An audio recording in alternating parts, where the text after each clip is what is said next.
नमस्कार दोस्तों, कैसे हैं आप सब। नवरात्रि के दूसरे दिन हमें क्या करने से शुभ फल मिलता है, कौन कौन सा हमें कार्य करना चाहिए इस दिन, कौन से देवी माँ की पूजा करनी चाहिए, इसकी कथा क्या है, इनका ब्रह्मचारिणी नाम क्यों पड़ा, ये सब बारे में आज हम बात करेंगे। अगर आप मेरे चैनल पर नए हैं तो सब्सक्राइब कर लीजिए और बेल आइकन को प्रेस कर लीजिए ताकि नए वीडियोज़ की नोटिफिकेशन सबसे पहले आपको मिल सके।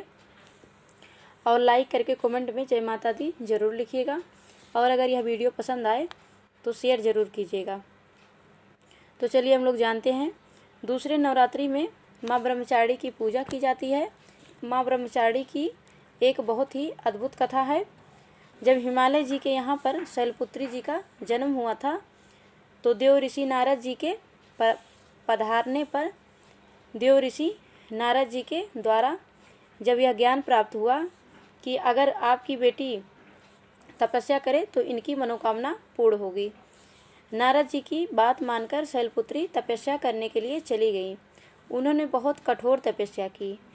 जीवन में बुरा समय आने पर कभी भी अपने मन को भटकने नहीं देना चाहिए, बल्कि अपने जीवन को आराधना उपासना के मार्ग पर चलकर बुरा समय निकालना चाहिए। अच्छा समय आने पर प्रगति प्राप्त कर सकते हैं। देखिए, राजकुमारी होने के बावजूद भी अपने गुरुदेव की बात मानी देवी ने और तपस्या करने के लिए चली गई। महर्षि के कहने पर माँ ने घोर तपस्या की और माँ ब्रह्मचारिणी के रूप में विख्यात हुई। माँ के दाएं हाथ में जप की माला और बाएं हाथ में कमंडल है। ब्रह्मचारिणी का मतलब तपचारिणी यानी अच्छे आचरण करने वाली हैं। उन्होंने तप कितना कठिन की थी यह भी जान लीजिए। उन्होंने 1000 वर्ष तक केवल फल फूल खाकर बिताई। 100 वर्ष तक जमीन पर साग पर निर्वाह की। कुछ दिनों तक कठिन उपवास रखे। कुछ दिनों तक खुले आकाश के नीचे वर्षा और धूप को सहकर रही।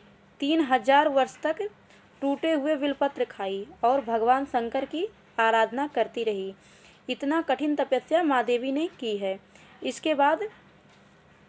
इतना कठिन तपस्या माँ ब्रह्मचारिणी देवी ने की है।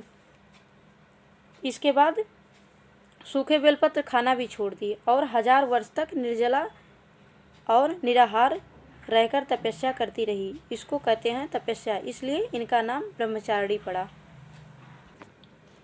अगर आप लोग जीवन में कुछ पाना चाहते हैं, बुरा समय अच्छा समय सबके लाइफ में आता है।